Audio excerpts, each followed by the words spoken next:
Hello friends, कैसे हैं आप। राधे राधे फ्रेंड्स। आशा करते हैं आप सब ठीक होंगे। ये वीडियो मेरे थोड़ा लेट हुआ, उसके लिए तहे दिल से सॉरी। आज फिर मैं आपको दोबारा से श्राद्ध का बता रही हूँ। जो हमारी पंचमी तिथि होती है, यानी 5वां श्राद्ध होता है, उस दिन उन लोगों का श्राद्ध किया जाता है जिनकी शादी नहीं होती और उनकी मृत्यु हो जाती है। यानी अविवाहित इंसान जिसकी शादी ना हुई हो और उसकी मृत्यु हो गई हो, तो पंचमी तिथि में अविवाहित व्यक्ति की श्राद्ध किया जाता है। और नवमी तिथि, उसके बाद हम बताते हैं आपको नवमी तिथि, यानी नौवां श्राद्ध जो होता है। नौवें श्राद्ध में जो स्त्रियां सौभाग्यवती अर्थात यानी कि जो सुहागन स्त्री की मृत्यु हो जाती है और उस सुहागन स्त्री का नवमी तिथि में श्राद्ध किया जाता है। इस दिन मतलब उनके जो भी उन्हें पसंद होता है वो सभी चीज़ें की जाती है। जो भी उन्हें खाने में या वैसे पसंद होता है वो सब चीज़ें की जाती है। और एकादशी और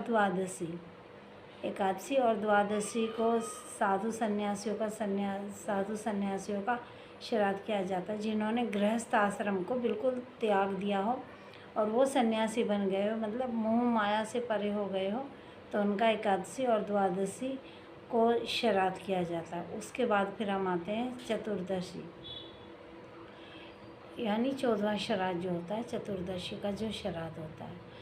जैसे किसी की हत्या कर दी, शस्त्र से कर दी है, या किसी ने आत्महत्या कर लिया है, या दुर्घटना हो गई है उस व्यक्ति के साथ और वो बचा नहीं और वो जीवित मतलब मृत्यु को प्राप्त हो गया है, तो उस दिन उस व्यक्ति का श्राद्ध किया जाता है 14 में, यानी चतुर्दशी में। जैसे किसी को मार देते हैं कि गोली से, शस्त्र से, हथियार से, किसी भी तरीके से, तो उस दिन उस व्यक्ति का श्राद्ध किया जाता है। और उसके बाद होता है कि फिर पितृ अमावस्या आती है।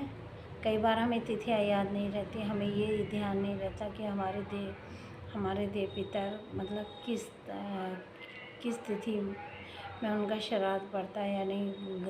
हम बाई चांस दिमाग से निकल जाता है या हम लोग भूल जाते हैं, तो उनका श्राद्ध हम सभी का पितृ अमावस के दिन किया जाता है। उन सभी का श्राद्ध पितृ अमावस के दिन किया जाना चाहिए, और वो भी दिल से, तहे दिल से, मतलब उन लोगों को जो भी चीज़ें पसंद है उससे रिलेटिव बनानी चाहिए आपको। जैसे किसी को खीर पसंद है, हलवा पसंद है, पूरी पसंद है और चने पसंद है, मतलब जिस तरह से भी जो आपको लगता है कि हमारे देव पितरों को ये चीज़ें पसंद थी, तो उस तरीके से उन लोगों के लिए वो चीज़ें बनाई जानी चाहिए।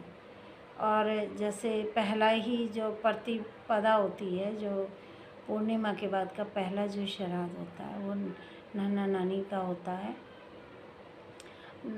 पितामह यानी अर्थात नाना नानी का श्राद्ध होता है। उसे देवता भी बहुत जगह देवता बोलते हैं, यानी बेटी का बेटा श्राद्ध कर सकता है, अपने नाना नानी का श्राद्ध कर सकता है देवता। इसमें ये नहीं कि भाई इनके मतलब पोता पोती ही करेंगे, ऐसा कुछ नहीं है। देवता भी अपने नाना नानी का श्राद्ध कर सकता है। और कभी भी हम लोगों को, चाहे हमारे उसमें देव पितर हो या देवता हो, हमारे देवता का कोई कार्य हो या देव पितरों का कोई कार्य हो, उसमें कभी हम लोगों को आलस नहीं करना चाहिए। उसमें तो और बल्कि हमें बढ़ चढ़कर काम करना चाहिए। आलस्य कभी न दिखाएं। ना तो कभी जैसे घर में कोई हवन करा लेता है कि नहीं भैया मैं नहीं, आप कर दो ये काम, तुम कर दो, इस तरह से नहीं। वो आप अपने हाथ से खुद कीजिए तो उसका पुण्य आप लोगों को मिलेगा, ना कि दूसरे को। अगर आप देवताओं और पितरों के काम में आप आलस दिखाएंगे तो पितर भी क्या, हमारे देव पितर भी क्या सोचेंगे कि हमारे वंशज कैसे, मतलब हमारे स्वागत में खुश नहीं है, आलसपन दिखा रहे हैं। तो कभी भी इस तरीके से नहीं करनी चाहिए। अपने देव पितरों को हमेशा मान सम्मान देना चाहिए और कभी भी इस कार्य में हमें आलस्य नहीं दिखाना चाहिए। दोस्तों, ये वीडियो मेरी थोड़ी लेट हो गई है, उसके लिए मैं माफ़ी चाहती हूँ तहे दिल से। आप मेरी वीडियो को लाइक करें, शेयर करें और सब्सक्राइब करें। मेरे हस्बैंड का चैनल है ये, उनका जितेंद्र सिंह प्रधान के नाम से है। तो कृपया करें वीडियो को शेयर भी करें, लाइक करें, सब्सक्राइब करें। अगर आप लोगों के मन में कोई बात है, कोई सवाल है, अगर आप पूछना चाहते हैं तो आप मुझे कमेंट्स करके बता सकते हैं। राधे राधे।